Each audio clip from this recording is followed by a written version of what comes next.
The mansion stood like a fortress on the edge of the city, cold, untouchable, and feared. People whispered about the man who owned it. A ruthless mafia boss whose name alone made enemies disappear. Inside those walls, power ruled everything, except one thing he could never control: his daughter's mysterious illness. Every single day, without fail, little Alina would fall sick after eating. Doctors came. The best in the country. Private specialists, foreign experts, none could explain it. Tests showed nothing. No poison. No disease. No allergy. Yet the pattern never broke.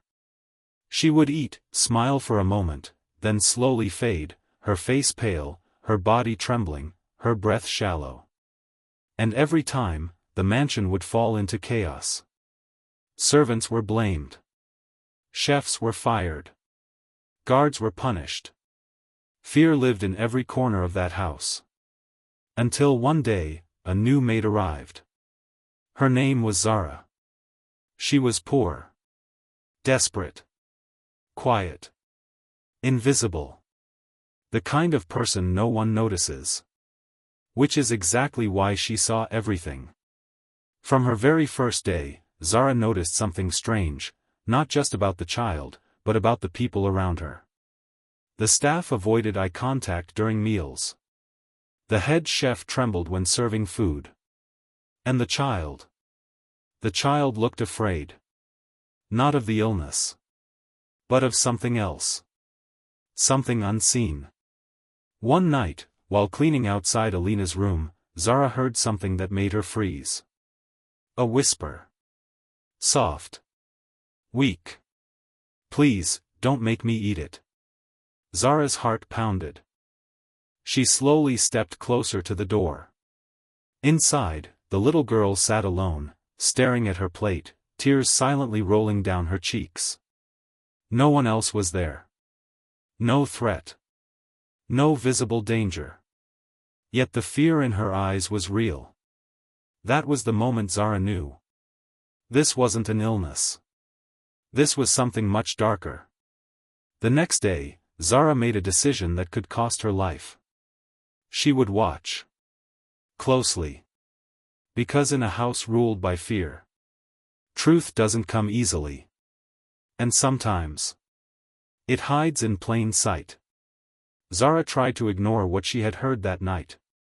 In a place like this, survival depended on silence. Questions were dangerous. Curiosity was deadly. And truth? Truth could get you buried where no one would ever find you. But no matter how hard she tried to focus on her work, the image of the little girl sitting alone, whispering in fear, wouldn't leave her mind. Please, don't make me eat it. Those words echoed again and again. The next morning, Zara entered the kitchen before sunrise. The mansion's kitchen was massive, filled with shining utensils, expensive ingredients, and staff who barely spoke unless spoken to. Yet something felt off. Too quiet.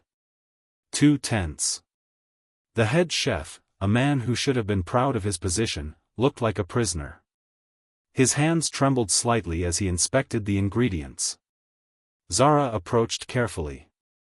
"Sir, do you need help preparing breakfast?" she asked softly. The chef flinched. Actually flinched. Like a man who had been living in fear for far too long. "No," he snapped quickly, then lowered his voice. "Just, do your work." Zara nodded and stepped back. But she noticed something important. Every ingredient for Alina's meal was kept separate. Locked. Untouched. No one was allowed near it except the chef himself. Not even the senior staff. Why? If there was nothing wrong, why such strict control? As the morning went on, Zara kept observing. Every movement. Every glance. Every silence. And then she saw something even stranger. Before the food was sent out, a man in a black suit entered the kitchen. Not a servant. Not a cook. A guard. He didn't speak. Didn't greet anyone. He simply walked up to the counter, looked at Alina's plate, and stood there. Watching. Waiting. The chef avoided his eyes completely. For a few seconds, no one moved. Then the guard gave a small nod. Only then did the chef signal for the food to be taken out. Zara's heart started racing. That wasn't normal. That wasn't protection. That was control. Later that day, Zara was assigned to clean the upper hallway, the one leading to Alina's room. Servants rarely went there. It was considered restricted. But today, she had access. And she wasn't going to waste it. As she moved quietly down the corridor, she noticed something unusual. There were guards. Not just one. Not two. But three, stationed outside a child's room.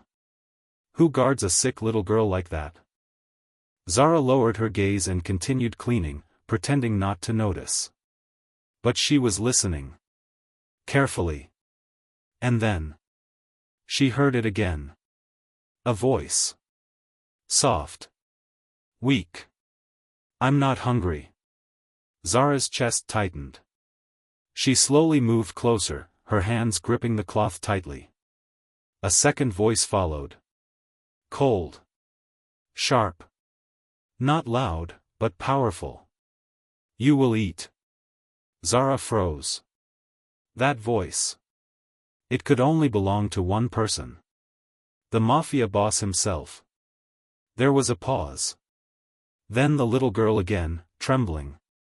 It hurts. Silence. A heavy, suffocating silence. Then footsteps. Zara quickly stepped back and pretended to clean the wall just as the door opened. The boss walked out. Tall. Calm. Emotionless. His presence alone made the air feel heavier. He stopped. Right in front of Zara. She lowered her head instantly, her heart pounding so loudly she thought he might hear it. For a moment, he said nothing. Then.